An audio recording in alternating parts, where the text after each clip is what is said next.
Ayan, preparation natin sa press brake. Ilagyan na ni Gian ng langis.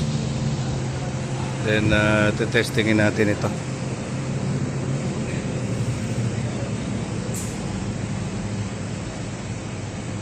Check lang muna lahat.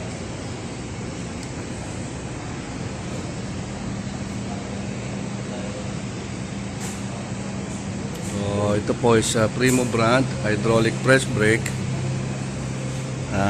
Pansin niyo yan, naka-European quick clamp tool holder na yan para mas mabilis ang setup, no, sa tooling. Then meron tayo segmented na mga talim. Segment po yan, may mahaba, no, may maikli at meron mas maliit. So, trans support, numerical control. Ayan. Ito yung ayos lang muna electrical, and then naglagay na ng hydraulic oil tank.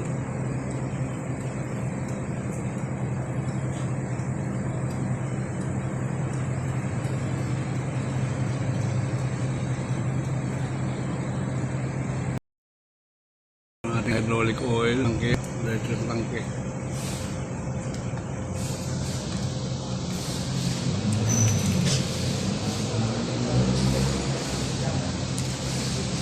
Tapos mamaya testing.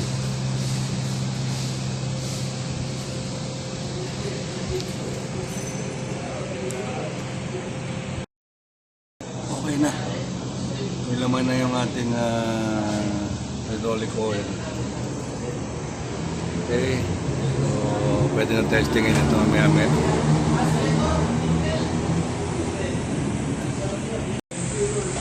Ganyan na ni Gian.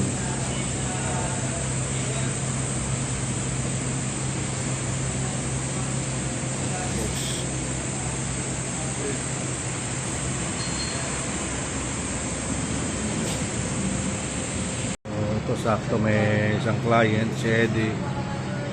Titingnan yung bus bar.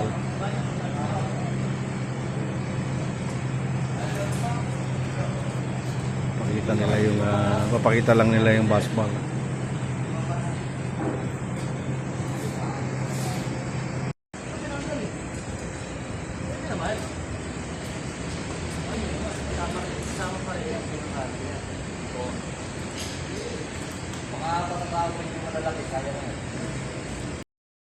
Ayan, electrical na.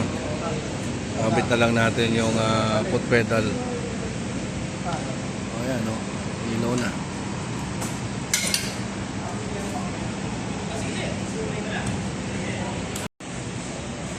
Okay.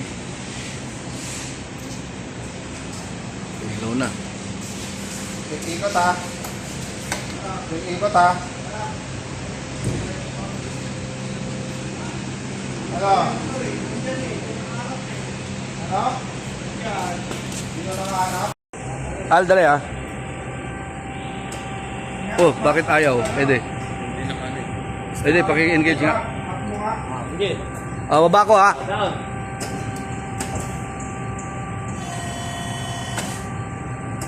Up. Down.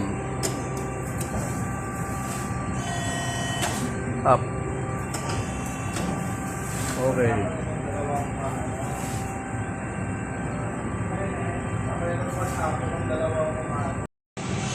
Six feet, hydro press trans. Primo brand.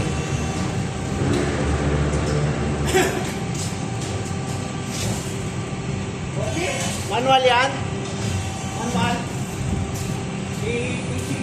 Automatic. Sige. Kabila.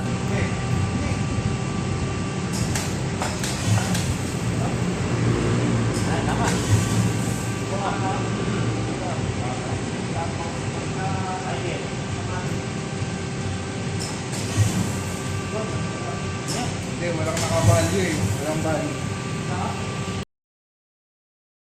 Setting tayo ng automatic.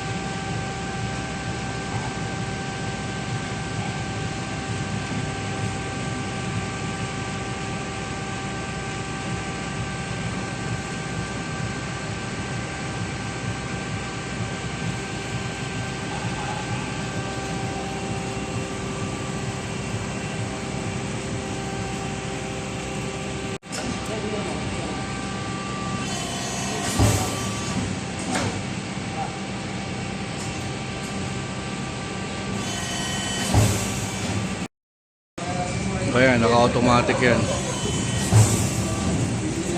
Wala nang pakasapot pedal. Automatic na po yan.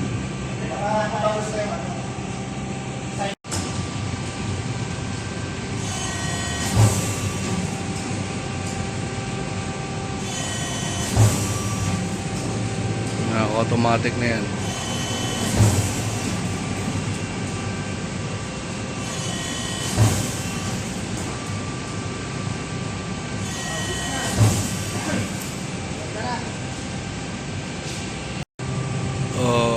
Yan na po yung ating Primo hydraulic press brake, 2,200 mm by 40 tons. Meron siyang kasama, ayan, 2 fingers, no, yung kanyang sa back cage kasama siya 2 fingers. Yung kanyang biday, itsura ng kanyang talim, no? Naka-European quick clamp tool holder na po yan. Then yung ating mga segmented pa sizes niya. Meron tayong 50 dyan, 40, 100, 125,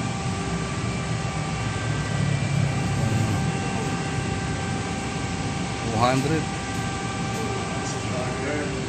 500, bayante, oh. Ayan, ating hydraulic press brake.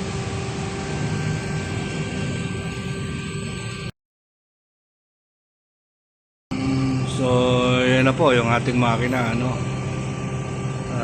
Sa mga interested po, ayan, message lang kayo. Pwede nyo ma-visit dito sa office para ma-testing yung machine. Okay. 40 tons by 6 feet or 2,200 mm bending length. 40 tons capacity. Okay. Brand new po yan. 220 volts, 3 phase.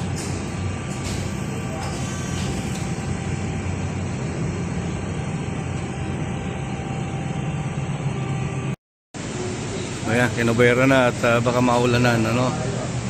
So, okay na po. So, ayan. Okay na. At sa mga gusto pong pumasyal, tumingin lang kayo. Anytime.